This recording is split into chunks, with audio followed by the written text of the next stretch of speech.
Hello everyone, welcome back to target for IQ.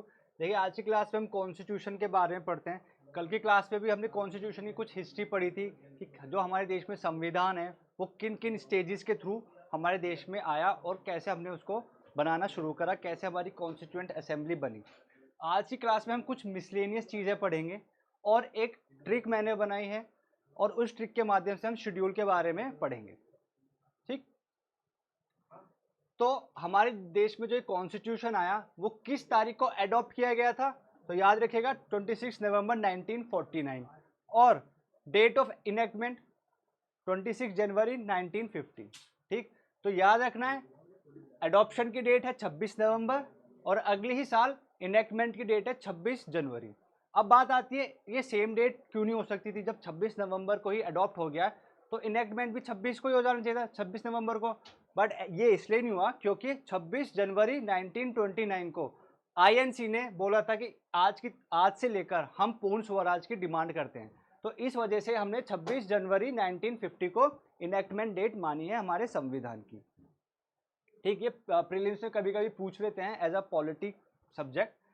अब जब ये हमारा कॉन्स्टिट्यूशन लागू हुआ तो ओरिजिनली हमारे कितने आर्टिकल्स थे? 395, पार्ट्स थे 22 और 8 शेड्यूल्स थे। बाद में जब अमेंडमेंट्स हुए, ठीक, अमेंडमेंट्स के थ्रू कितने आर्टिकल्स हो गए? आर्टिकल्स तो अभी 395 ही हैं, बट अगर हम अमेंडमेंट्स को भी ऐड करें तो लगभग 400 से ज़्यादा आर्टिकल्स हो चुके हैं। बट अगर पूछा जाए तो 395 ही हमें टिक करना है। पार्ट्स सेम ही है, 22 पार्ट्स होता है। हमारे कॉन्स्टिट्यूशन में पार्ट्स मतलब कि चैप्टर्स, जो हमारे अदर बेयर एक्ट्स में हम चैप्टर्स पढ़ते हैं, कॉन्स्टिट्यूशन में उसको पार्ट्स बोला जाता है। और पहले थे 8 शेड्यूल, अब हो चुके हैं 12 शेड्यूल। ठीक, और एक चीज और ध्यान रखिएगा, जो हमारा इंडियन कॉन्स्टिट्यूशन है वर्ल्ड का सबसे लेंथीएस्ट कॉन्स्टिट्यूशन है। इससे बड़ा कॉन्स्टिट्यूशन वर्ल्ड में और किसी भी देश का नहीं है। अब हम शेड्यूल के जो हमारे 12 शेड्यूल हैं उसको एक ट्रिक से याद करेंगे, बट पहले ट्रिक समझने से पहले हम एक ये देख लेते हैं कि फर्स्ट शेड्यूल में क्या है, सेकंड में क्या है, थर्ड में क्या है। ठीक, तो जो हमारा फर्स्ट शेड्यूल है ये स्टेट्स और यूनियन टेरिटरीज की लिस्ट के बारे में बात करता है कि हमारे देश में कितनी स्टेट्स हैं, कितनी यूनियन टेरिटरीज हैं। ये हमारा शेड्यूल 1 बात करता है। शेड्यूल 2 बात करता है अलाउंसेस एंड इमोल्यूमेंट्स, यानी कि जो हम सैलरी और इमोल्यूमेंट्स के बारे में बात करते हैं। बट यहाँ पे सबके बारे में बात नहीं हो रही है, कुछ चुनिंदा पोस्ट है, जैसे प्रेसिडेंट हो गए, गवर्नर्स हो गए, सुप्रीम कोर्ट जजेस, हाई कोर्ट जजेस। ठीक है, ऐसे बहुत सारे 2 4 5 और हैं जो हमारे शेड्यूल नंबर 2 बात करता है। शेड्यूल 3 बात करता है ओथ्स एंड अफर्मेशन, जब हम शपथ लेते हैं, तो ये शेड्यूल 3 इस बारे में बात करता है। शेड्यूल 4 बात करता है allocation of seats for states and union territories in Rajya Sabha, यानी कि राज्यसभा में किस स्टेट की, किस यूनियन टेरिटरी की कितनी सीट रहेगी, ये हमारा शेड्यूल 4 बात करता है। शेड्यूल 5 बात करता है शेड्यूल्ड एरियाज और शेड्यूल्ड ट्राइब्स की। ठीक, शेड्यूल 6 बात करता है एडमिनिस्ट्रेशन ऑफ ट्राइबल एरियाज, यानी कि जो ये ट्राइबल एरियाज हमने पढ़े हैं इनको कैसे एडमिनिस्ट्रेट करेंगे, किन स्टेट्स में? असम के जो ट्राइबल एरियाज हैं, मिजोरम के, त्रिपुरा के, मेघालय के। तो हमें ये भी याद रखना है शेड्यूल 6 में कि किन किन स्टेट्स के ट्राइबल एरियाज के बारे में बात करी गई है। तो that is Assam, Mizoram, Tripura and Meghalaya. और ये जो मैंने ट्रिक बनाई ना, उसको याद रखना शेड्यूल 6 को अदर एरियाज के नाम से। क्यों? क्योंकि शेड्यूल 5 में तो scheduled areas and scheduled tribes already हमने पढ़ लिया, और शेड्यूल 6 में उनको एडमिनिस्ट्रेट कैसे करेंगे। तो ट्रिक याद करने के लिए हमें याद रखना है other areas means schedule 6। Schedule 7 बात करता है लेजिस्लेटिव लिस्ट, यानी कि जैसे हम जानते हैं हमारे 7 शेड्यूल में 3 लिस्ट होती है, union list, state list and concurrent list. अगर किसी को नहीं पता तो शेड्यूल 7 में बात करी गई है कि अगर हम कोई कानून बनाना चाहते हैं, यानी सेंट्रल गवर्नमेंट कोई कानून बनाना चाहेगी, तो यूनियन लिस्ट में जो जो चीज़ें लिखी हैं उसके अकॉर्डिंग ही, यानी उस लिस्ट के अकॉर्डिंग ही कानून बनेगा। स्टेट में लिस्ट जो मेंशन की है उसमें स्टेट गवर्नमेंट बना सकती है, और कंकरेंट लिस्ट में जो जो लिस्ट मेंशन करी गई है उस लिस्ट में हमारी अगर यूनियन गवर्नमेंट चाहे और स्टेट गवर्नमेंट चाहे तो बना सकती है।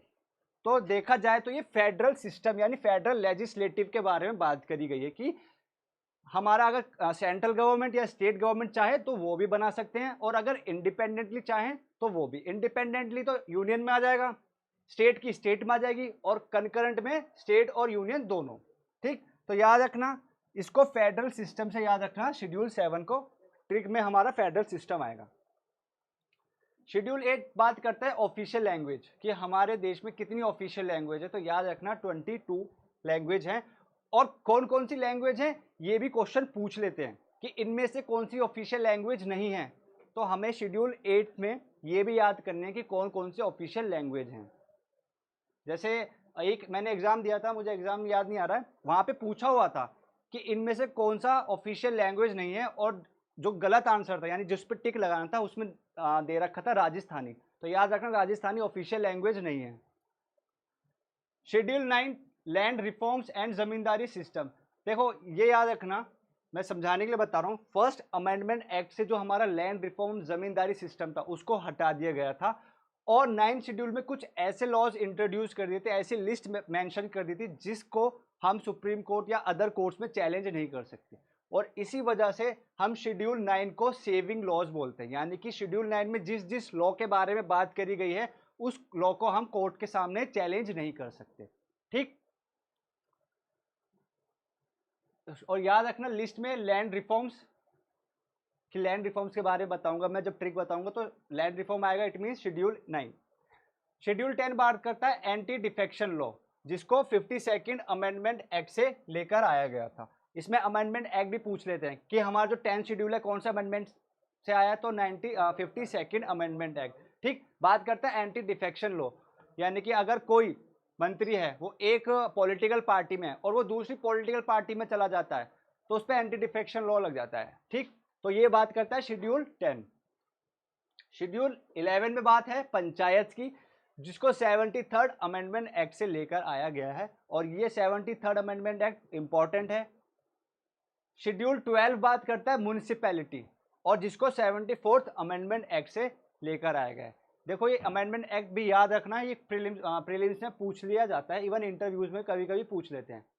अब ट्रिक क्या है, ट्रिक है हमें याद रखना है टीयर्स ऑफ ओल्ड पीएम। ठीक, अगर आप ये याद रख लोगे टीयर्स ऑफ ओल्ड पीएम, तो आपको शेड्यूल 1 से लेके शेड्यूल 12 तक सब याद हो जाएगा। तो टीयर्स का टी फॉर टेरिटरीज, जो हमने देखा था कि हमारी कितनी स्टेट्स हैं, कितनी यूनियन टेरिटरीज हैं, तो टी से हो गया टेरिटरीज, ई से हो गया इमोल्यूमेंट्स, कि हम जो सैलरी इमोल्यूमेंट्स देते हैं प्रेसिडेंट, गवर्नर, सुप्रीम कोर्ट जज, हाई कोर्ट जज, इनको। ए अफर्मेशन, जो हम ओथ लेते हैं, ओथ एंड अफर्मेशन हमने शेड्यूल 3 में पढ़ा था। ठीक, आर हो गया हमारा राज्यसभा। एस शेड्यूल्ड एरियाज, जिसमें शेड्यूल्ड एरियाज और शेड्यूल्ड ट्राइब्स हमने पढ़े थे। अब ओ अदर एरियाज, मैंने बताया था अदर एरियाज जब आएगा तो इसका मतलब है कि जो ट्राइबल एरियाज हैं उनको कैसे एडमिनिस्ट्रेट करेंगे।